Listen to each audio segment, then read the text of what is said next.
the corruption here, it's not isolated to Gibbons or any small town. It's all over the province. It's way easier to do this sort of thing in a smaller municipality. People are feeling helpless. Gone are the days where people blindly follow the government. What is happening is that the community is in so much debt at this point. And things don't add up, and I know that there's other stuff going behind the scenes.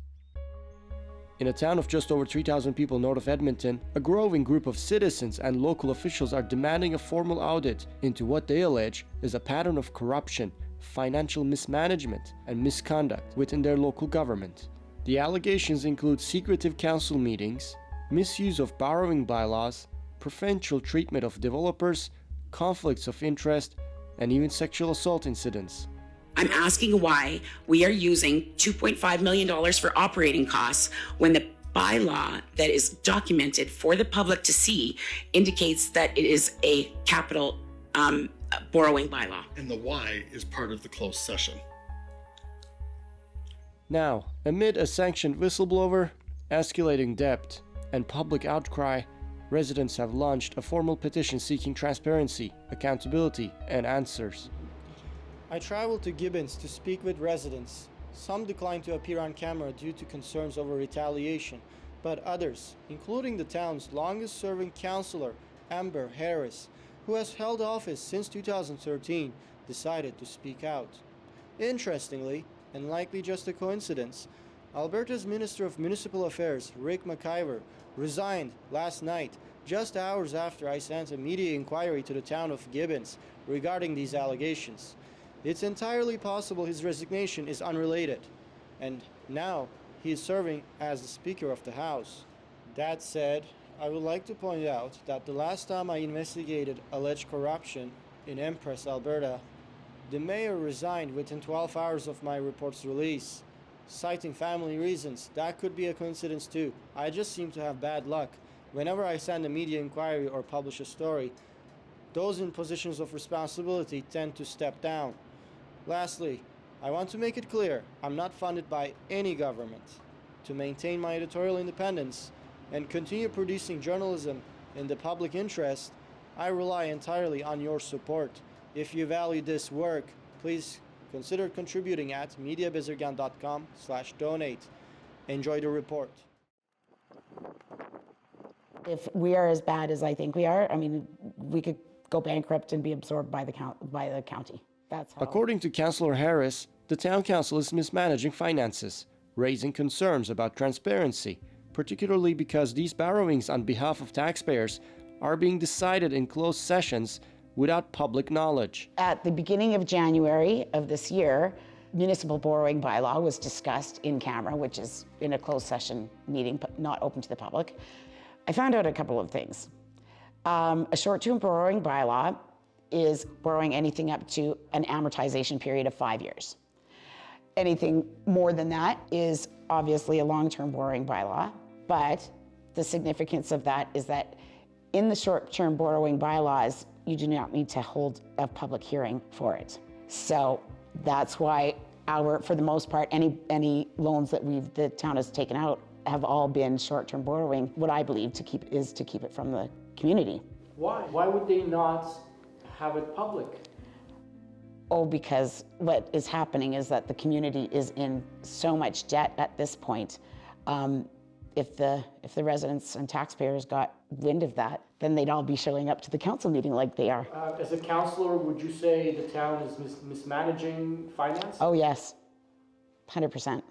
Our assessment value, which is what the town basically has as assets and tax income, has been significantly increased because of this new development that has been going on for the last 5 years. The significance of that is that the municipality has been responsible for doing and carrying all of the infrastructure work for this developer to the tune of $20 million, millions of dollars. The developer does not have any risk involved. When I say we, I did not vote for this, but we had petitioned the provincial government to go over our debt limit because our debt ceiling is about $15 million, and they voted in favor of asking which would basically bring our debt limit to over $30 million. and it's all for carrying the infrastructure for the developers. So when you ask about why is the town in so much debt, that's why. Well, maybe this infrastructure project will bring in money for the town. Certainly. Think so? I think that, yes, in the long run, maybe. But how long? But how long? Because in the meantime, it's still the municipality who's carrying the debt load. I mean, the developers don't even pay interest in it. So, I mean, that's a pretty sweet deal. The land that is in question here, where all of this development is taking place, is owned basically by the same developer. And they haven't for years. So they're developing their own land and the town is paying for it? Yes. I spoke with residents.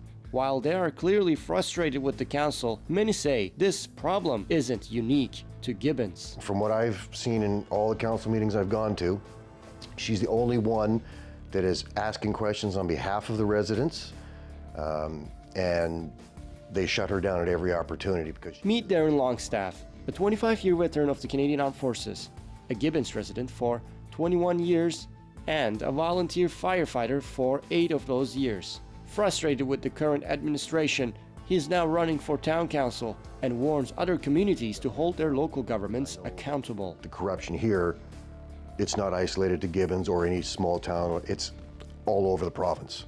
And unless people start getting involved like people are in Gibbons, then places will fall. They'll become bankrupt. Our current council seems to have no set agenda to actually be transparent with the people.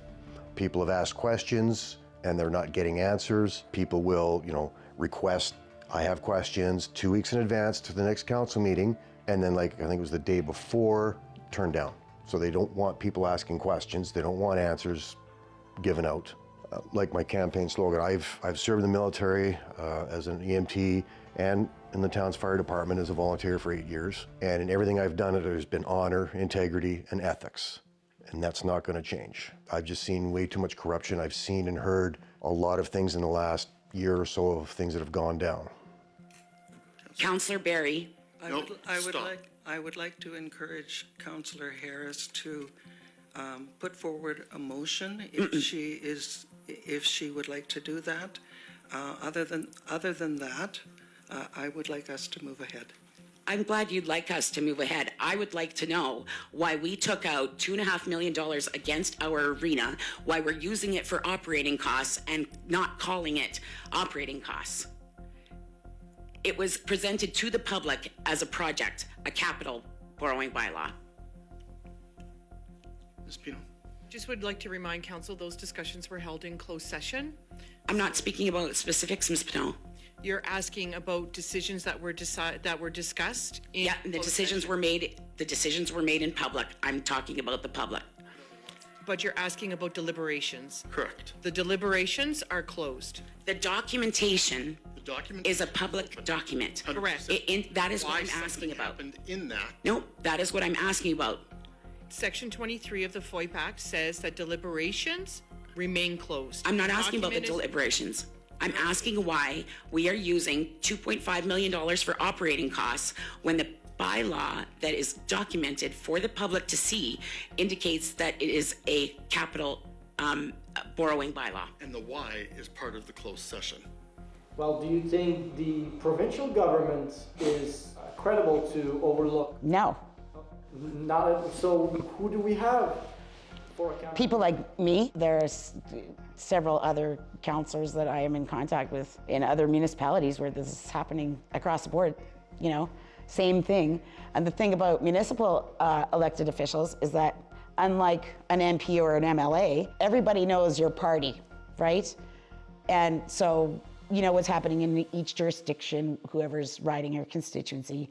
With municipalities, we don't talk to each other to that extent. So we don't know what we don't know. But when one CAO moves from Edson and goes to, Consort, and then I start paying attention to what is happening there, and it's identical to what, it's scripted, it's pages out of the same book, and that CAO and my CAO know each other very well.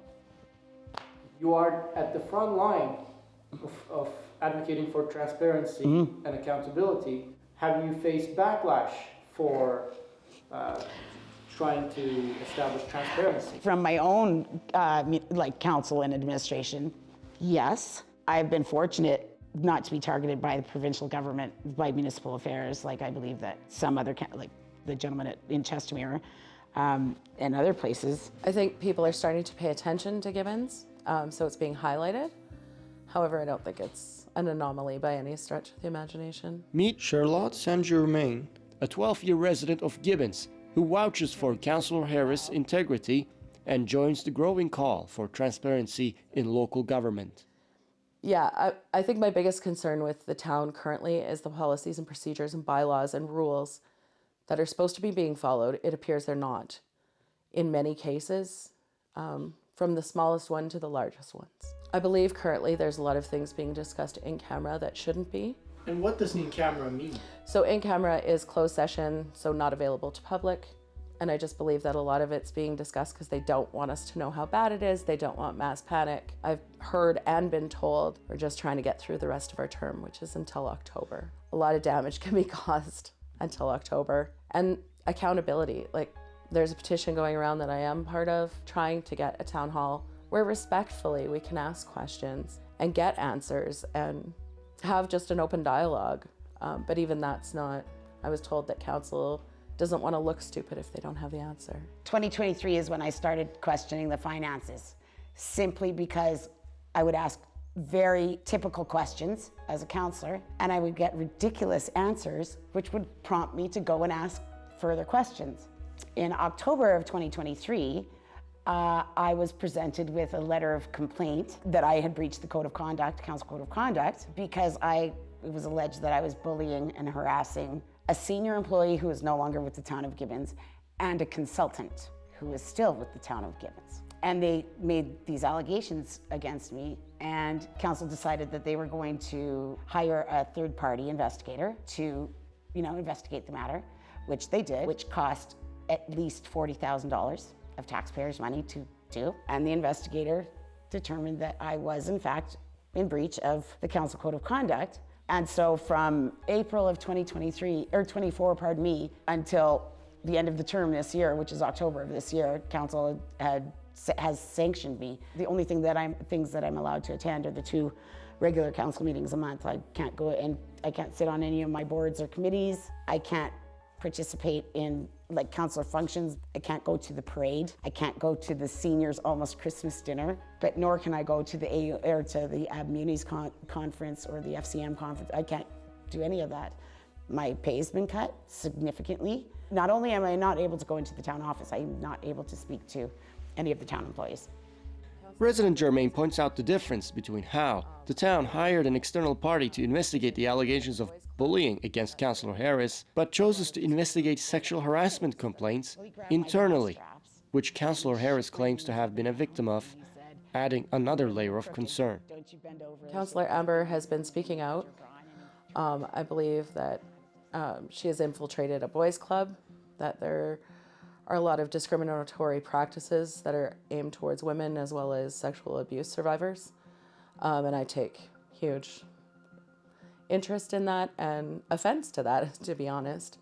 Oh my gosh. That was just me. There were 4 of us. And this person He was charged oh no, he was charged, yeah, he was charged. It appears that if there's a male councillor involved, and they need to be investigated, it's done internally. If there's a female councillor involved, then it is done externally, and then is almost paraded around about the expense of it and how that councillor cost the town. What's the Canada you want to wake up to tomorrow? Not the one we currently have. I take great pride in being a Canadian. Like I said, I made an oath to the country and the citizens, and I still stand by that, and I probably will for the rest of my life, but the country needs to wake up as well. There's way too much corruption in all levels of government. Just that I hope that the Municipal Affairs Minister will get involved. He should have been involved a long time ago, and it's well past due. The citizens are speaking out. We're having great response to our petition. So before it gets to that, why not intervene? Come take a look, come open the books, come speak to residents that have spreadsheets, that have knowledge, that have been there. Come take a look at Gibbons and see where we're at and see if it's something you'd be proud to have on your resume. I reached out to the town of Gibbons for comments, but received no response. This story underscores how much influence the province can wield over municipalities, especially when it chooses to look the other way. Residents often turn to the provincial government for accountability, but what can you expect from a government that awarded a multi-million-dollar sole-sourced contract to a relative of the current Justice Minister, Mikey Amory? A contract now under RCMP investigation. And how much can be expected of the RCMP when the same provincial government is openly considering replacing them? Too many variables are in play, but according to these residents, the most reliable way to stop the decay is by paying attention and demanding the accountability that is yours to demand. If you value the type of journalism that I do, please consider donating at mediabizergan.com/donate so I can do more and continue to remain independent, strong, and free. Thank you.